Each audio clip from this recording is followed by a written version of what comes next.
semuanya, kami dari kelompok 5 ingin menjelaskan protokol-protokol sistem pabrik.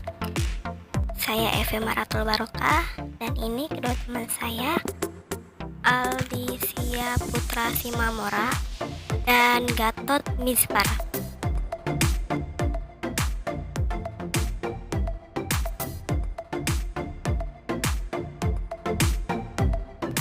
Apa itu protokol? Protokol dalam ilmu komputer berarti seperangkat peraturan atau prosedur untuk mengirim data antara perangkat elektronik, misalnya komputer. Secara umum, fungsi protokol adalah menghubungkan pengirim dan penerima dalam berkomunikasi serta dalam bertukar informasi agar dapat berjalan dengan baik dan akurat. Tidak semua protokol memiliki fungsi atau fitur yang sama, tetapi ada juga beberapa protokol yang memiliki fungsi sama meski berada pada tingkat berbeda.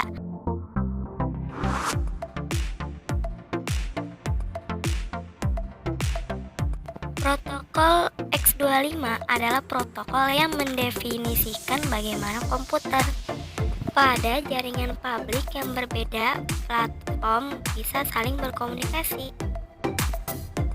Jaringan protokol X25 ini menggunakan basis teknologi internet untuk berkomunikasi, di mana data yang dikirim antar komputer akan dibentuk dalam paket.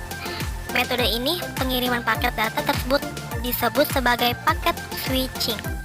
Paket switching ini merupakan suatu metode untuk mengirimkan informasi yang memisahkan pesan yang panjang ke dalam unit-unit kecil yang berukuran tetap. Paket switching memungkinkan sejumlah besar pemakai memakai bersama penghubung transmisi berkecepatan tinggi.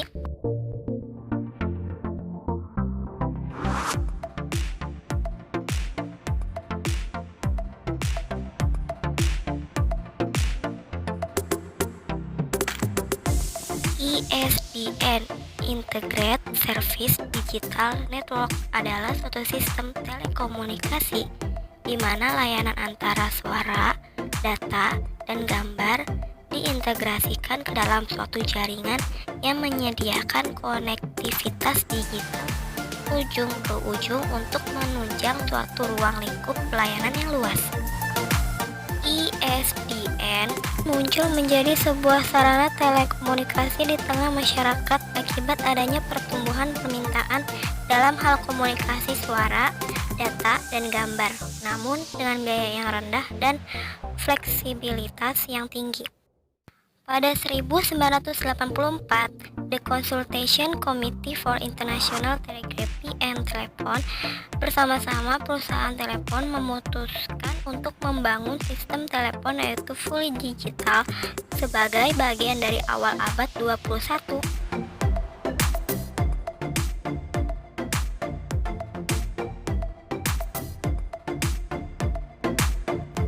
Frame relay adalah konsep di mana informasi akan dikirim menggunakan data frame dalam format digital. Keunggulannya, multi-connection tingkat keamanan tinggi. Untuk kekurangannya sendiri, tidak ada flow control dan error control, delay yang sangat besar. Frame relay menempatkan semua data yang bervariasi dalam ukuran ke dalam bentuk frame, yang menghilangkan kebutuhan untuk koreksi kesalahan. Dengan menghilangkan kebutuhan koneksi error, maka proses transfer data menjadi lebih cepat. Fungsi frame relay sendiri yang utama pada lapisan dan layer data link, yang merupakan lapisan kedua pada proses frame relay yang menempatkan link untuk transfer data. Frame relay dianggap sebagai versi X25 yang lebih bagus karena menawarkan banyak peningkatan kemampuan seperti windowing dan retransmisi data. Cara kerja frame relay membutuhkan jaringan dengan laju kesalahan yang rendah untuk mencapai kinerja yang baik. Jaringannya tidak mempunyai kemampuan untuk mengoreksi kesalahan, maka frame relay tergantung pada protokol-protokol pada lapisan yang lebih tinggi di dalam piranti-piranti penggunaan yang memiliki kecerdasan untuk memulihkannya dengan mentransmisikan ulang frame-frame yang hilang. Pemulihan kesalahan oleh protokol-protokol lapisan yang lebih tinggi, walaupun itu otomatis dan andal, adalah tidak ekonomis dipandang dari sudut penundaan, pemrosesan, dan lebar pita. Maka mau tidak mau jaringannya harus meminimumkan terjadinya pembuangan frame.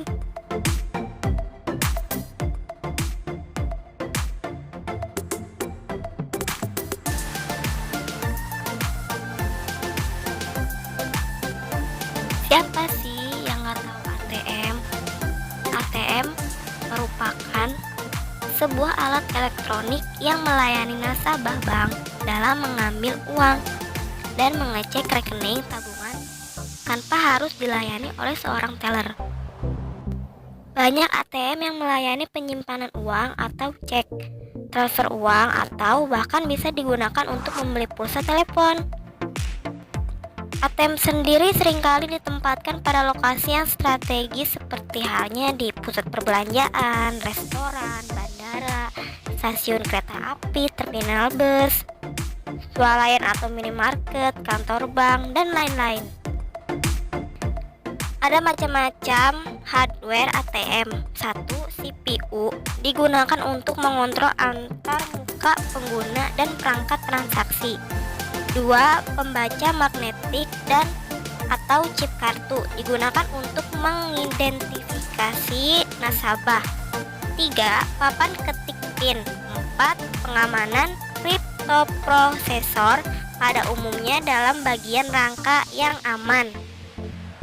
5. Monitor digunakan oleh nasabah untuk melakukan suatu transaksi. 6. Tombol fungsi atau layar sentuh digunakan untuk memilih berbagai macam aspek transaksi. 7. Mesin pencetak rekam untuk menyediakan nasabah dengan catatan transaksi mereka.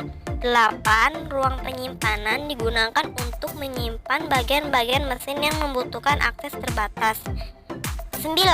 Housing untuk estetika dan untuk melampirkan tanda tangan. Software ATM saat ini sebagian besar ATM yang ada di seluruh dunia menggunakan sistem operasi Microsoft Windows, terutama Windows XP Professional atau Windows XP Embedded.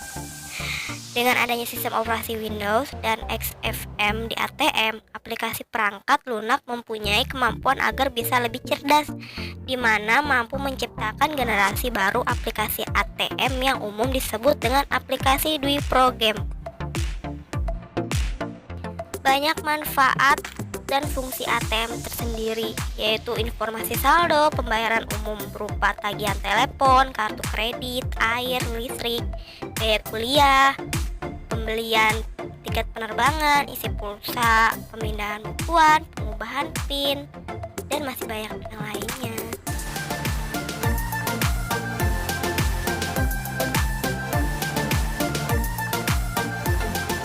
Oke, ini saja penjelasan dari kami tentang protokol-protokol sistem publik. Semoga bermanfaat.